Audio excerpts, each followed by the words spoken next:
Lección 13. Permanecer en toda la voluntad de Dios. Versículo de memoria. Den gracias por todo, porque esta es la voluntad de Dios para ustedes en Cristo Jesús. Primera de Tesalonicenses 5:18. Esta es la última lección del trimestre y enseña profundas verdades que pueden ser muy útiles aún para nuestros días. La primera lección que vamos a tener en cuenta es que la misión es un esfuerzo de varias personas que cooperan unas con otras y trabajan juntas en estrecha conexión. En el libro de los Hechos no se mencionan a ancianos o diáconos de la iglesia de Antioquía de Siria, sino que se da una lista de nombres de varones que tenían los dones del Espíritu, especialmente los de profecía y de enseñanza. Entre estos hombres están Bernabé, Saulo, Lucio de Cirene y Manahem. Estos hombres fueron movidos por el Espíritu Santo para planificar un programa misionero mucho más abarcante que el que hasta entonces había intentado la Iglesia. Bernabé y Pablo fueron invitados y decidieron participar en este programa. Los profetas y maestros de Antioquía, bajo la dirección del Espíritu Santo, ordenaron a Pablo y a Bernabé y los enviaron en el primer viaje misionero. Pablo, Bernabé y su sobrino, el joven Juan Marcos. Bernabé era natural de Chipre. Este grupo misionero viajó por mar desde Antioquía de Siria hasta la isla de Chipre, donde testificaron mediante curaciones y por la predicación, y luego continuó visitando ciertas ciudades del centro-sur del Asia Menor, de lo que actualmente es el sur de Turquía. Fue entonces que Juan Marcos se retiró. Los esfuerzos de Pablo y Bernabé alcanzaron un notable éxito. Sus dones espirituales se manifestaron mediante curaciones de enfermos y una exitosa predicación.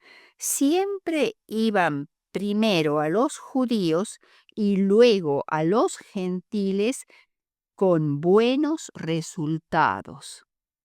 Se organizaron iglesia y se nombraron ancianos para que las presidiesen.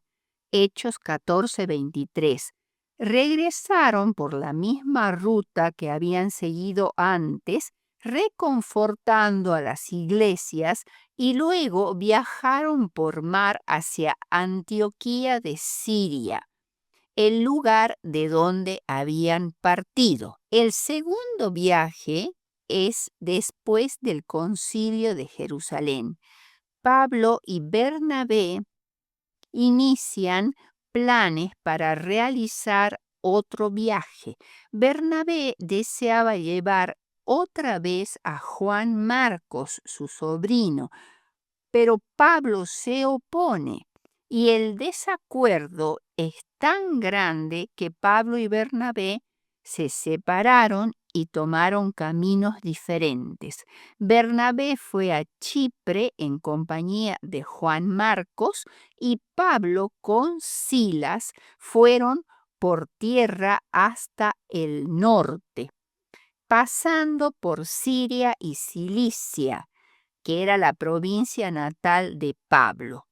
Continuaron visitando algunas iglesias del interior fundadas por Pablo en el primer viaje. Luego viajaron hacia el oeste con el plan de entrar en la provincia de Asia, limítrofe con el mar Egeo, pero el Espíritu Santo les prohibió hacerlo, lo mismo que en la provincia de Bitinia, que aparentemente fueron evangelizadas por Pedro. Cuando se dirigieron a Troas, en una visión se instruyó a Pablo y a Silas que fueran a Macedonia, desde donde pasaron posteriormente a Grecia, predicando el Evangelio, y llegaron al sur hasta Corinto. Desde aquí, Pablo viajó en barco a Éfeso. Luego siguió a Cesarea en Palestina y finalmente a Antioquía de Siria, el lugar de donde habían partido originalmente. El tercer viaje, después de un tiempo en Antioquía, Pablo otra vez partió, dando comienzo a su tercer viaje misionero. Pasó por Galacia y Frigia y permaneció 3 años en Éfeso, cuando fue obligado a Macedonia y después a Grecia. Después, con un buen grupo de discípulos, fue a Troas y por mar, a lo largo de la costa de Asia Menor, se dirigió a Jerusalén, donde fue bien recibido por la iglesia cristiana de Jerusalén. Sin embargo, los hermanos de Jerusalén vieron que sería conveniente para Pablo cumplir con un ritual de acuerdo a la costumbre judía. Tenía que dirigirse al templo de Jerusalén para hacerlo, pero cuando los judíos lo vieron en el templo y acompañado por personas que no parecían ser judías, causaron un alboroto tan grande que intervinieron los soldados romanos para protegerlo. Durante los años siguientes, a consecuencia de este evento, estuvo preso en Jerusalén y luego en Cesarea. Compareció ante los procuradores romanos y, como no deseaba ser juzgado ante el Sanedrín judío, apeló a César, por lo cual fue llevado a Roma, donde estuvo preso 2 años y fue absuelto porque no se presentaron acusaciones contra él. Pablo reanimó inmediatamente su trabajo misionero. Visitó a los cristianos de Filipos y de Colosas en la región de Macedonia. También visitó Éfeso y la Odisea. Clemente afirma que Pablo fue hasta los límites del occidente, lo que podría significar España, y también a Creta y a Éfeso. Fue detenido nuevamente en Troas y llevado a Roma, encarcelado en la mazmorra mamertina, cerca del Foro Romano. En algún momento entre los años 66 al 68 después de Cristo, fue martirizado. Lucas y tal vez Timoteo y Marcos parecen haber sido sus únicos compañeros de trabajo en esas últimas lóbregas horas. Segunda de Timoteo 4:11. Vemos que la misión es un esfuerzo cooperativo donde varias personas cooperan unas con otras en estrecha conexión. Puesto que la misión es un esfuerzo cooperativo, los líderes de la iglesia y los misioneros deben trabajar con este claro propósito en mente, a fin de que los integrantes del cuerpo de Cristo estén firmes, perfectos y completos, como dice Colosenses 4:12. Y en tercer lugar, el profundo amor por Jesús elimina toda posibilidad de transigir con las ideas de este mundo y con el materialismo que lo caracteriza. El segundo punto que vamos a ver en la lección es la misión trabaja en equipo, lecciones de evangelización. Colosenses 4:7. Todo lo que a mí se refiere os lo hará saber Tíquico, amado hermano y fiel ministro en el Señor. Después del tumulto y alboroto en Éfeso, a causa de la diosa Artemisa o Diana, originalmente un culto asiático, aunque los griegos le dieron el nombre de la diosa griega Artemisa.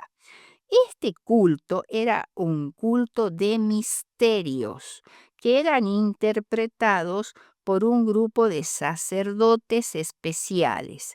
El primer golpe efectivo que la idolatría recibió en Éfeso durante siglos fue el que Pablo le asestó cuando predicó en esa ciudad. Al extenderse el cristianismo, el culto de Artemisa declinó y antes de mucho tiempo sus altares quedaron casi abandonados. Los godos en el 262 después de Cristo saquearon el templo y siglos más tarde los turcos completaron su destrucción. Después de este multitudinario alboroto en el templo de Diana en contra de Pablo, este reunió a los miembros de la iglesia de Éfeso para despedirse de ellos. Los hombres o miembros de la iglesia de Éfeso, donde Pablo había permanecido 3 años, se sintieron muy tristes porque Pablo se iba a ir de allí. Iba a dirigirse a Macedonia, desde donde también pasaría después a Grecia. Contempló desde allí la posibilidad de hacer un rápido viaje a Jerusalén para dejar allí los donativos de las iglesias gentiles para la iglesia cristiana de Jerusalén. Luego procedió inmediatamente a un viaje a Roma y se cree que llegó hasta España. Como los judíos le ponían acechanzas para matarlo, Pablo cambió sus planes y regresó con sus compañeros por Macedonia. Le acompañaban 7 representantes de las iglesias principales: Sópater, que era de Berea, Aristarco y Segundo de Tesalónica, Gallo de Derbe y Timoteo de Asia. También había representantes Tíquico y Trófimo. Puede explicarse esta numerosa delegación por el hecho de que Pablo llevaba una gran suma de dinero dedicado a las iglesias cristianas de los judíos para evitar cualquier acusación que los calumniadores levantaran contra él, por lo cual escogieron representantes de las iglesias principales que habían sido las que donaron este dinero. Tíquico era oriundo de la provincia de Asia y probablemente era Éfeso. Parece que el apóstol Pablo le tenía gran confianza pues hasta el fin le encomendó tareas de gran importancia. Evidentemente había un gran afecto entre los dos y Tíquico fue un fiel ministro, compañero de Pablo durante todos los últimos y difíciles pero gloriosos días que tuvo Pablo sobre la tierra. Durante su segundo encarcelamiento, Pablo envió nuevamente a Tíquico a Éfeso. También se agregó a esta delegación Lucas como delegado de la iglesia de Filipos y como amigo y médico personal de Pablo. Tíquico llevó la segunda epístola a Timoteo y lo comisionaba para que se ocupara del distrito de Éfeso, a fin de que ese importante sector estuviera debidamente supervisado durante la ausencia de Timoteo y de Marcos. En Tito 3:12 también se menciona a Tíquico como quien debía organizar su trabajo como preparación para las labores invernales con Pablo. Efesios 6:21, aparentemente como un personaje al cual el apóstol le tenía gran confianza y gran afecto. Estamos todavía hablando de Tíquico. Fue un fiel ministro o diácono para sus últimos días. Podemos caracterizar a Tíquico como hermano amado, fiel ministro, consiervo en el Señor. Y Lucas es descrito como el médico amado. El corazón de Pablo rebosa amor, amor por sus compañeros de tareas, amor por la iglesia, los destinatarios de sus cartas, su deseo de conocer sus circunstancias y consolarlos en sus problemas. Colosenses 4:7 al 14 muestra un equipo de valientes soldados que marchan en unidad y armonía como cristianos comprometidos en la guerra espiritual. Onésimo, Tíquico, Aristarco, de quien Pablo dice mi compañero de prisiones, Juan Marcos, sobrino de Bernabé, Jesús llamado el Justo, Epafras, Lucas y Demas.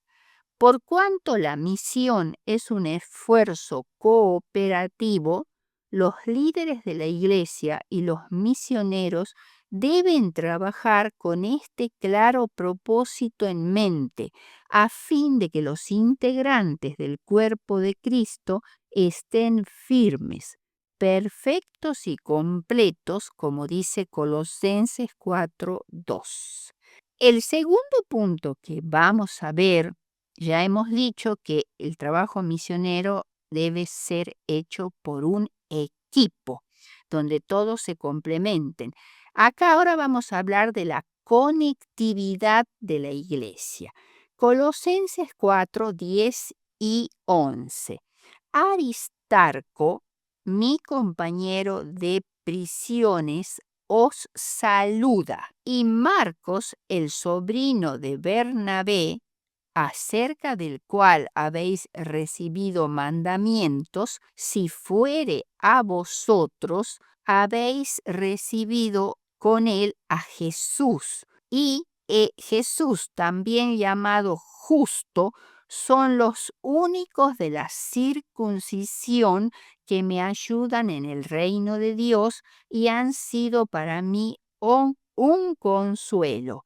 Os saluda Epafras, el cual es uno de vosotros, siervo de Cristo, siempre rogando encarecidamente por vosotros en sus oraciones, para que estéis firmes, perfectos y completos en todo lo que Dios quiere. Acá Pablo, en la carta de los Colosenses, nombra a una serie de personas que son sus ayudantes y a través de los cuales envía saludos a las iglesias. Estos saludos y estas noticias eran muy importantes en conectar a las iglesias unas con otras. Aristarco, que es el primero de los nombrados, era compañero de Pablo, oriundo de Tesalónica, como dice Hechos 27:2. Había compartido con el apóstol los episodios del tumulto de Éfeso, Hechos 19:21, cuando la delegación apostólica viajó de Corinto a Jerusalén. Es posible que Aristarco llevara la ofrenda de Tesalónica a la iglesia madre de Palestina, Hechos 24. También acompañó a Pablo por lo menos en parte del camino cuando el apóstol viajó como preso de Jerusalén a Roma.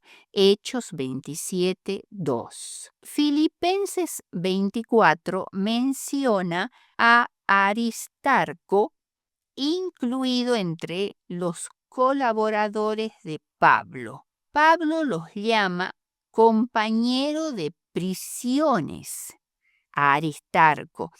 Y entonces se cree que Aristarco voluntariamente había decidido compartir las penalidades de la prisión de Pablo para poder socorrerlo, y se afirma que los romanos se lo permitieron. Juan Marcos podría haber sido sobrino o primo de Bernabé. Una diferencia de opinión acerca de Juan Marcos hizo que Pablo y Bernabé se separaran.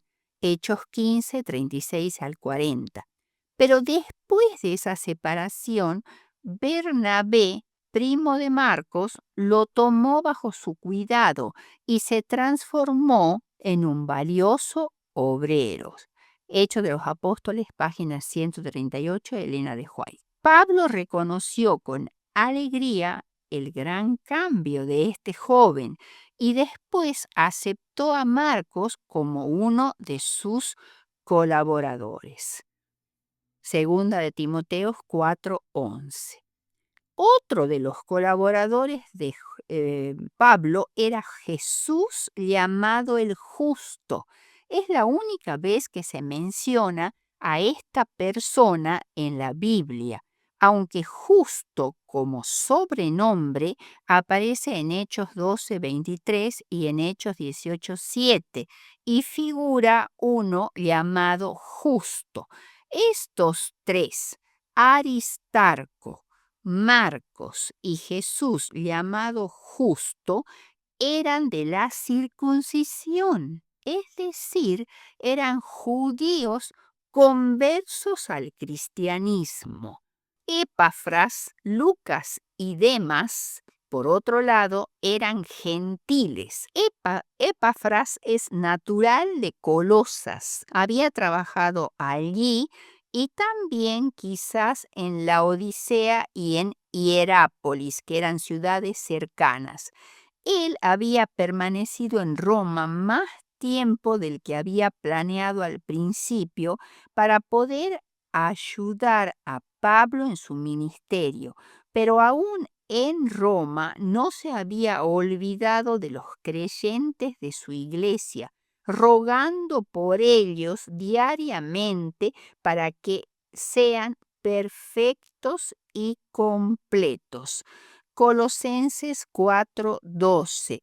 También se puede traducir esto de perfectos y completos como maduros y plenamente convertidos, es decir, el cristiano que por la gracia de Dios ha alcanzado la meta en cada etapa de su conocimiento y experiencia crecientes. Epafras no tan solo trabajaba mucho por Colosas, su iglesia, sino también, como ya lo dijimos, por la Odisea y, y también por Hierápolis, que eran las dos ciudades que estaban situadas en el valle del río Lico, a unos 10 kilómetros de distancia entre sí.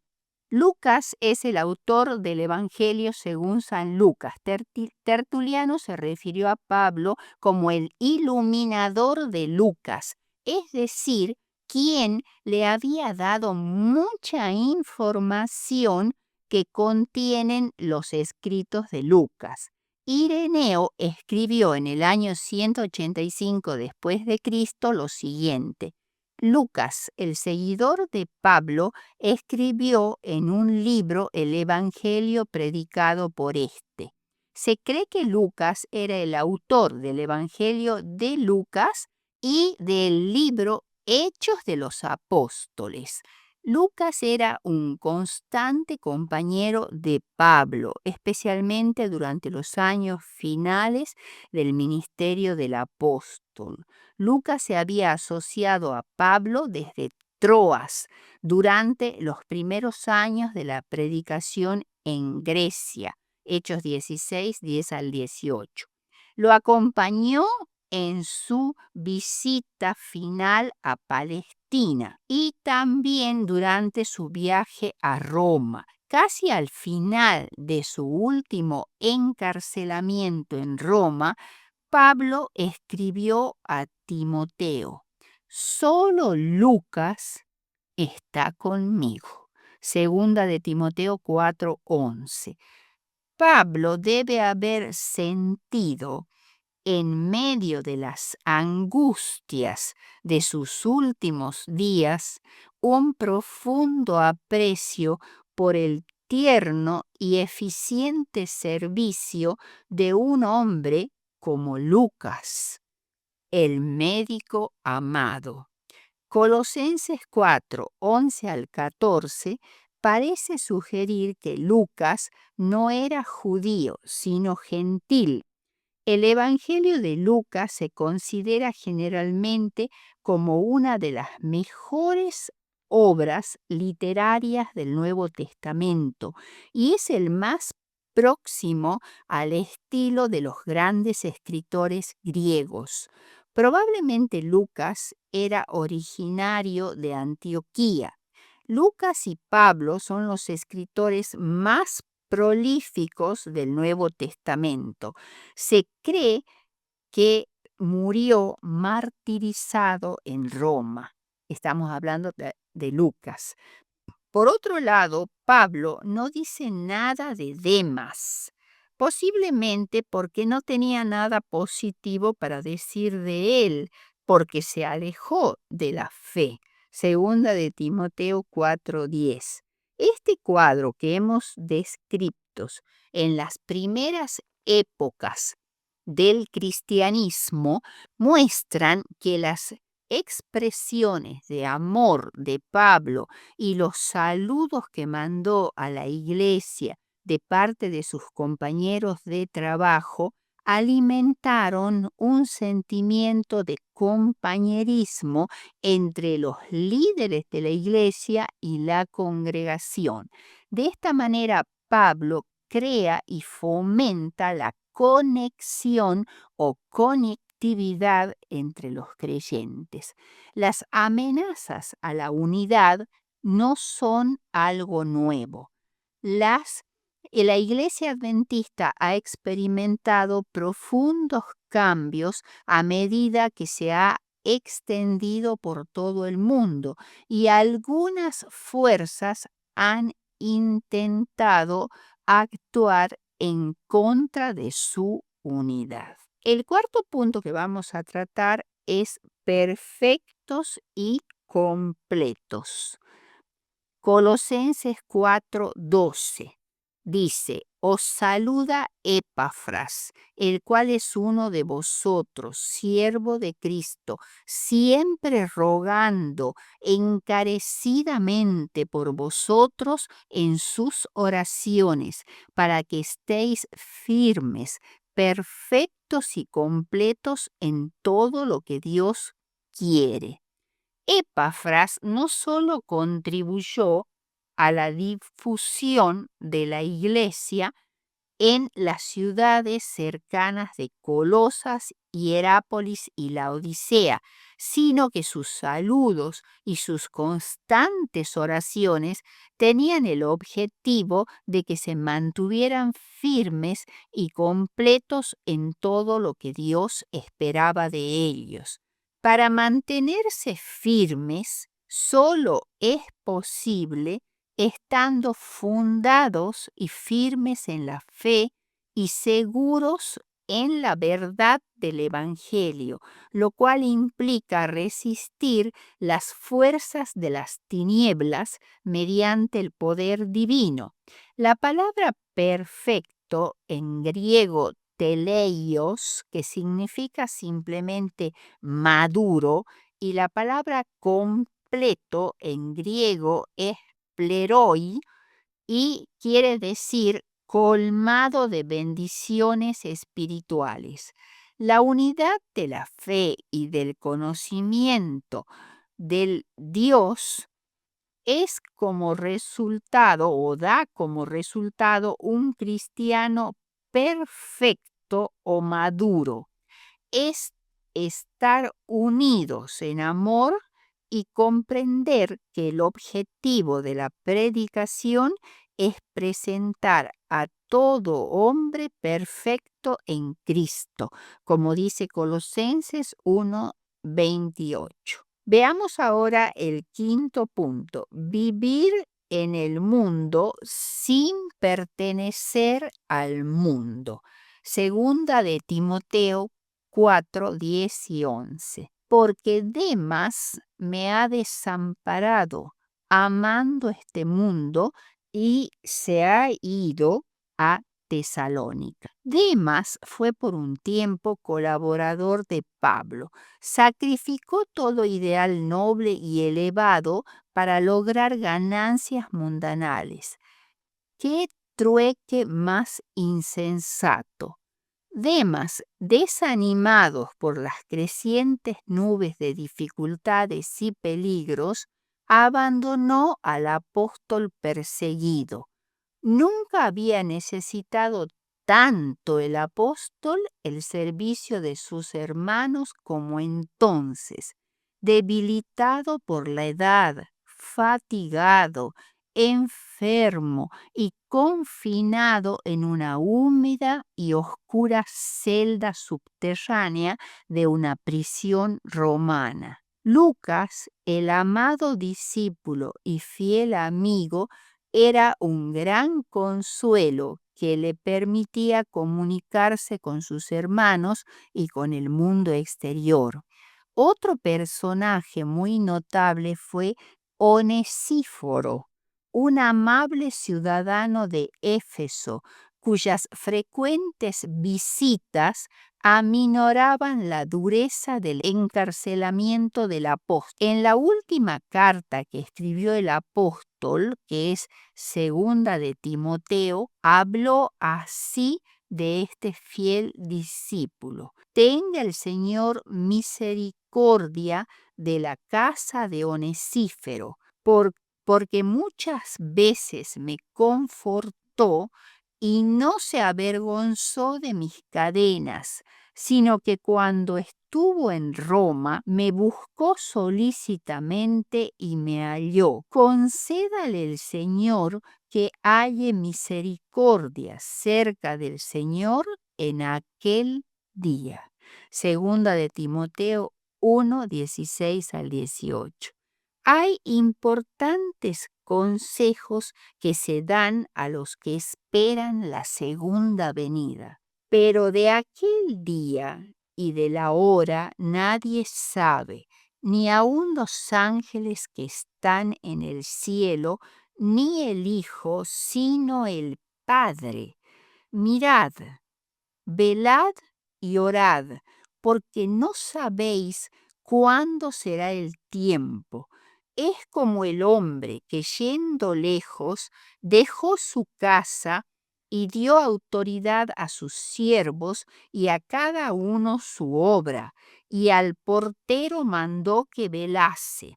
Velad, pues, porque no sabéis cuándo vendrá el Señor de la casa, si al anochecer, o a la medianoche, o al canto del gallo, o a la mañana, para que cuando venga de repente no os halle durmiendo. Y lo que digo a vosotros, a todos los digo: velad. Marcos 13, 32 al 37.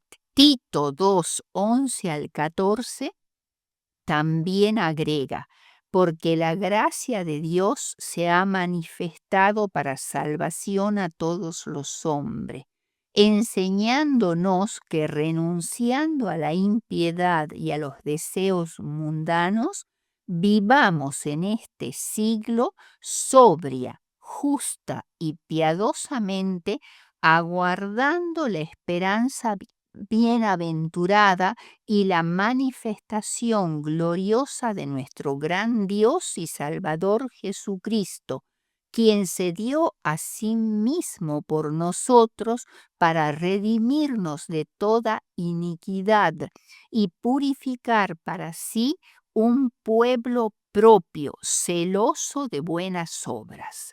Segunda de Pedro 3, 10 al 14 también dice: pero el día del Señor vendrá como ladrón en la noche, en el cual los cielos pasarán con grande estruendo, y los elementos ardiendo serán deshechos, y la tierra y las obras que hay en ella serán quemadas. Puesto que todas estas cosas han de ser deshechas, ¿cómo no debéis vosotros andar en santa y piadosa manera de vivir, esperando y apresurándoos para la venida del día de Dios, en el cual los cielos, encendiéndose, serán deshechos, y los elementos, siendo quemados, se fundirán? Por lo cual, oh amados, estando en espera de estas cosas, procurad con diligencia ser hallados por Él sin mancha e irreprensibles en paz. El mundo en griego es expresado por varias palabras.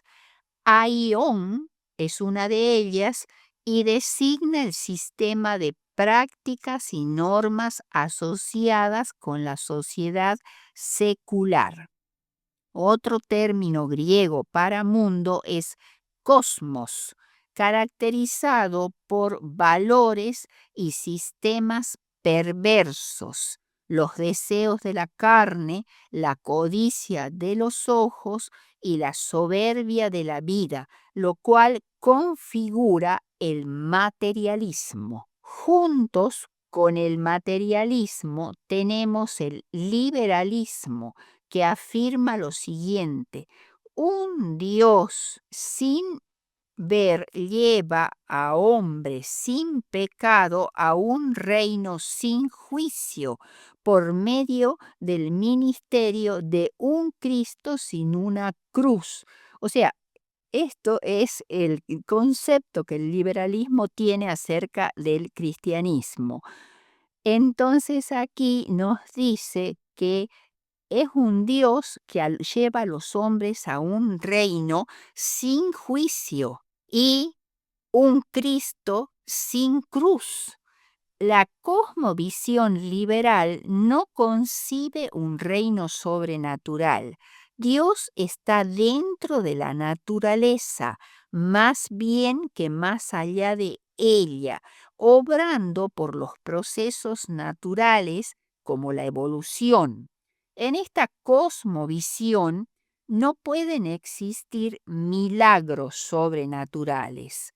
Admiten la inspiración de la Biblia solo como la de un documento humano inspirador, como sería también, por ejemplo, la música de Beethoven o un discurso de Gandhi o un ministerio como el de la Madre Teresa de Calcuta o el liderazgo de Juana de Arco.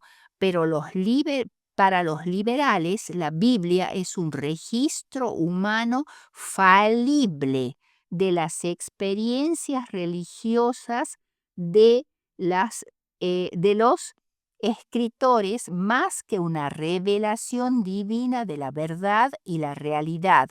Por lo tanto, la Biblia no es, según ellos, la norma autorizada sobre la cual los cristianos deberían basar sus doctrinas o prácticas.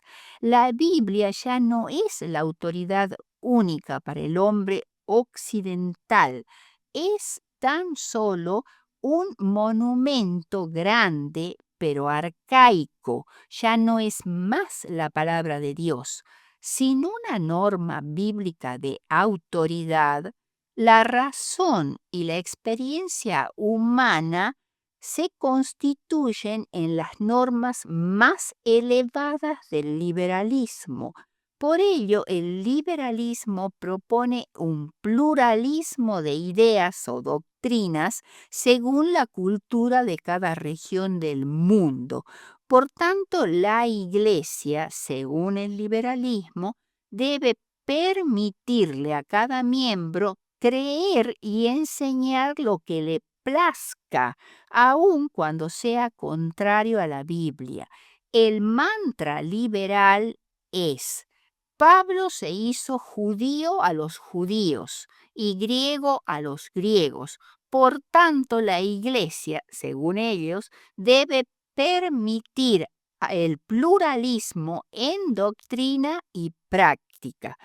También el liberalismo ha llegado a promover la divinización de los derechos humanos, porque según ellos los seres humanos no son intrínsecamente malos, sino que son buenos por naturalezas.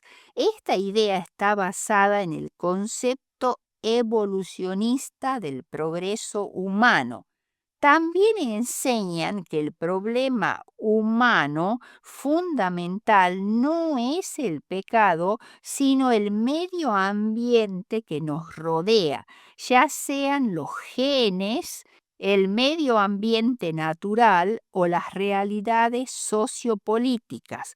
Por esta razón, los liberales están más integrados a las actividades políticas o sociales que a la evangelización. Es en este mundo materialista, liberal, incrédulo en el que vivimos y debemos imitar la conducta de Pablo y sus discípulos que los sostuvieron hasta el fin e hicieron del evangelismo la tarea principal de sus vidas. Conclusión. Las cartas de Pablo son conmovedoras porque reflejan su gran deseo de comunidad, de ser uno con sus conversos y tener una buena comunión con ellos. Pablo no es un solitario, se parece mucho más a un padre que extraña a sus hijos lejanos. Sus redes sociales son esenciales, cruciales para él en el nivel personal, pero también para llevar a cabo la tarea de difundir las buenas nuevas del Evangelio. Debiéramos nosotros, que vivimos en los últimos días de este mundo, en el cual triunfan el materialismo, el liberalismo, el ateísmo, estar menos comprometidos con la difusión del Evangelio que Pablo y su equipo misionero en el siglo I de la era cristiana, ellos estaban dispuestos a dar lo mejor de sí y trabajar juntos por el avance del reino de Dios. Del mismo modo, estamos llamados a trabajar unidos. Cada persona tiene un papel que desempeñar en el plan de salvación, ayudando a los demás a crecer en madurez espiritual como preparación para la eternidad. Nuestro amor por Jesús evitará que nos comprometamos con los valores de este mundo. Así, aunque estemos en el mundo, nunca sentiremos que pertenecemos al mundo.